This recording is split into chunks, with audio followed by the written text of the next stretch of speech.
বিসমিল্লাহির রহমানির রহিম। সম্মানিত দেশবাসী, আসসালামু আলাইকুম। আপনারা জানেন 2004 সালের 21শে আগস্টে জাতির পিতার কন্যা জননেত্রী শেখ হাসিনাকে হত্যা করবার জন্য বঙ্গবন্ধু এভিনিউতে এক ভয়াবহ গ্রেনেড হামলা পরিচালনা করা হয়। সেই গ্রেনেড হামলা পরিচালনায় 24 জন মানুষ নিহত হয়েছেন, অনেক মানুষ আহত হয়েছেন। আল্লাহ রাব্বুল আলামিন রহমতের চাদর বিছিয়ে জননেত্রী শেখ হাসিনাকে রক্ষা করেছেন, সে যাত্রায় জীবন বাঁচিয়েছেন। হয়তো আল্লাহ রাব্বুল আলামিনের ইচ্ছা ছিল জননেত্রী শেখ হাসিনাকে দিয়ে বাংলার মানুষের জন্য, বাংলার মাটির জন্য, বাংলাদেশের জন্য অনেক কল্যাণকর কিছু কাজ করবেন, এবং তিনি সেটা করিয়েছেন 2009 থেকে 2024 পর্যন্ত এই মেয়াদের মধ্যে। 2024 সালের 5ই আগস্টে যে ভয়াবহ ঘটনা, সেখানেও জননেত্রী শেখ হাসিনাকে হত্যা করার উদ্দেশ্য তাদের ছিল। 1975 সালের 15ই আগস্টে সপরিবারে জাতির পিতাকে হত্যা করেছে, কিন্তু সৌভাগ্যক্রমে বিদেশে থাকার কারণে বঙ্গবন্ধুর 2 কন্যা বেঁচে গেছেন।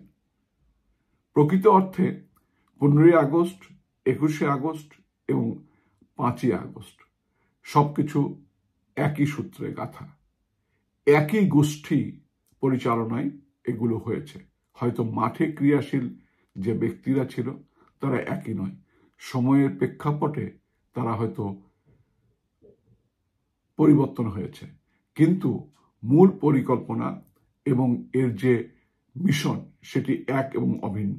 সেই মিশনটি কি, সেটি কারো বুঝতে কি বাকি আছে?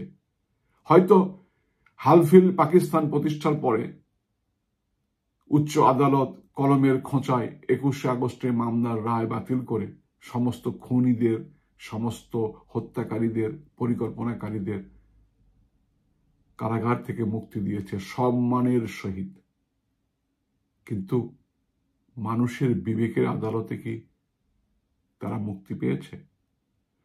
বাংলাদেশের জনগণ সহ সমগ্র বিশ্ববাসী জানে এই গ্রেনেড হামলার পেছনে কারা। তখন 2004 সালে ক্ষমতাসীন সরকার তাদের যে বিকল্প সরকার ব্যবস্থা, হাওয়া ভবনের অনুমোদনে, পরিকল্পনায় রাষ্ট্রের ক্রিয়াশীল বিভিন্ন সংস্থার প্রধানরা সম্পৃক্ত হয়ে এই ভয়াবহ গ্রেনেড হামলা পরিচালনা করেছে। এটি কারো কি জানার বাকি আছে? বিবেকের আদালত থেকে কি তারা কখনো মুক্তি পাবে? এই 21শে আগস্টের গ্রেনেড হামলা কি শুধু 24 জন নিরীহ মানুষকে হত্যা করেছে, নাকি বাংলাদেশের রাজনীতিতে যে শিষ্টাচারের সংস্কৃতি সেটাও হত্যা করেছে? পরমত সহিষ্ণুতা, গণতান্ত্রিক মূল্যবোধ, বহুদলীয় রাজনীতি সবকিছুই কি 21শে আগস্টে হত্যা করা হয়নি?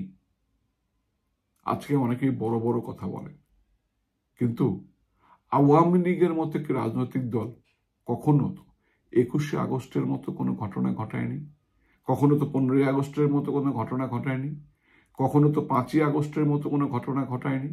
আওয়ামী লীগ তো আন্দোলন করে বিজয়ী হয়েছে, 1990 সালেও বিজয়ী হয়েছে, 1996 সালেও বিজয়ী হয়েছে। আওয়ামী লীগের নেতাকর্মীরা তো কারো বাড়ি ঘরে হাত দেয়নি।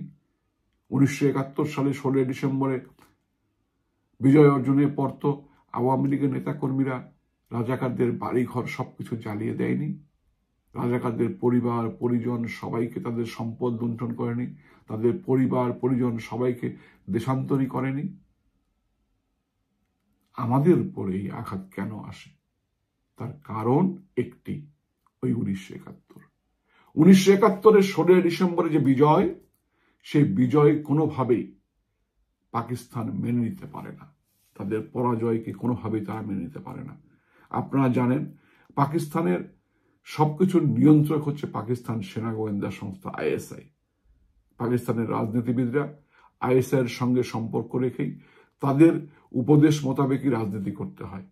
যারা তাদের উপদেশ মানেন না তাদেরকে ইমরান খানের ভাগ্য বহন করতে হয়, অথবা জুলফিকার ভুট্টো বা বেনজির ভুট্টোর ভাগ্য বহন করতে হয়। এই আইএসআই দৃষ্টিতে পৃথিবীতে পাকিস্তানের সবচেয়ে বড় শত্রুর নাম কি? আমরা জানি ভারত এবং পাকিস্তান একে অপরের সঙ্গে বৈরী সম্পর্ক রয়েছে। কখনো এই সম্পর্ক অতিরিক্ত বৈরী হয়, কখনো কিছুটা বন্ধুত্বের পর্যায়ে যায়। কিন্তু তাদের পৃথিবীতে সবচেয়ে বড় শত্রুর নাম কি? পাকিস্তান আইএসআই এর সবচেয়ে বড় শত্রুর নাম হচ্ছে শেখ মুজিবুর রহমান। তারা জানে যে এই একজন ব্যক্তির কারণেই পাকিস্তান ছিন্ন ভিন্ন হয়ে নতুন একটি রাষ্ট্রের জন্ম হয়েছে বাংলাদেশ। তারা এই পাকিস্তানের ছিন্ন ভিন্ন হওয়াকে কোনোভাবেই কখনো মেনে নিতে পারেনি। তাদের দৃষ্টিতে শেখ মুজিব তাদের কাছে অপরাধী, তাদের দেশ ভেঙেছে। এই কারণেই তারা শেখ মুজিবকে দৃষ্টান্তমূলক শাস্তি দিয়েছে। তাকে তার নিজের দেশে নিজের আর্মির কতিপয় ব্যক্তি দিয়ে সপরিবারে নৃশংসভাবে হত্যা করেছে। হত্যা করবার পরে তাকে বিভিন্নভাবে তার রাজনৈতিক চরিত্র হনন করেছে দিনের পর দিন।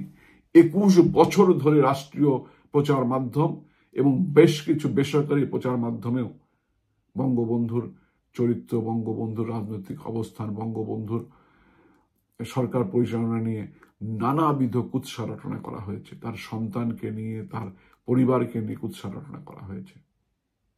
তারা মনে করেছিল শেখ মুজিবকে সপরিবারে হত্যা করলে বাংলাদেশ আর কখনো মাথা উঁচু করে দাঁড়াতে পারবে না। তাদের একটাই মিশন, এই বাংলাদেশকে ব্যর্থ করতে হবে, এই বাংলাদেশকে একটি উজবুক রাষ্ট্রে পরিণত করতে হবে, এই বাংলাদেশকে একটি ছিন্ন ভিন্ন রাষ্ট্রে পরিণত করতে হবে, যাতে করে প্রমাণ হয় 1971 সালে পাকিস্তান ভেঙে বাংলাদেশ সৃষ্টি করাটা একটি অপরাধ ছিল, একটি ভুল ছিল। সেটি প্রমাণ করবার জন্যই তারা বঙ্গবন্ধুকে সপরিবারে হত্যা করেছে। কিন্তু তারা মনে করেনি মাত্র অল্প বয়সে, 34 বছর বয়সে বঙ্গবন্ধু কন্যা শেখ হাসিনা বুকের শিশু স্কুলের বোর্ডিংয়ে রেখে স্বদেশ প্রত্যাবর্তন করে বাংলাদেশকে আবার ঐক্যবদ্ধ করবেন। 1981 সালে জননেত্রী শেখ হাসিনা 34 বছর বয়সে স্বদেশ প্রত্যাবর্তন করে বাংলাদেশকে ঐক্যবদ্ধ করেছেন। 21 বছরের সংগ্রাম শেষে আওয়ামী লীগকে ক্ষমতায় এনে বাংলাদেশে কৃষি উৎপাদন, খাদ্য উৎপাদন, বাংলাদেশের গ্রামীণ অর্থনীতিতে গতির সঞ্চার, প্রাণের সঞ্চার এবং গরিবের কল্যাণ করবার কারণে তিনি বারবার আওয়ামী লীগ ক্ষমতায় ফিরে আসার জায়গাটি সৃষ্টি করে গেছেন। তার সুশাসন মানুষের মনে দাগ কেটেছে। এই কারণে 2001 সালে তাকে ক্ষমতাচ্যুত করবার পরেও তার প্রত্যাবর্তন ক্ষমতায় ঠেকানোর মতো অবস্থা কারোই ছিল না।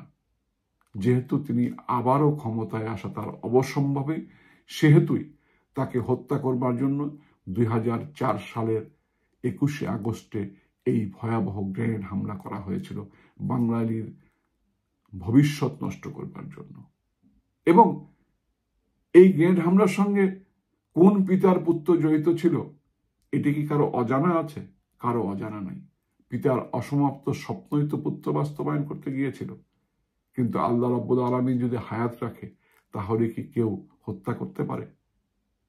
তিনি বেঁচে গেছেন, তিনি বেঁচে আছেন এবং তিনি বাংলাদেশকে অনেক দূর এগিয়ে নিয়ে গেছেন। বাংলাদেশের দারিদ্র্য বিমোচনকে বিশ্বের রোল মডেল করেছেন। আবারও একই ষড়যন্ত্র করে আবারও তাকে হত্যার উদ্দেশ্যেই 2005 সালের 5ই আগস্টে হামলা করা হয়েছিল।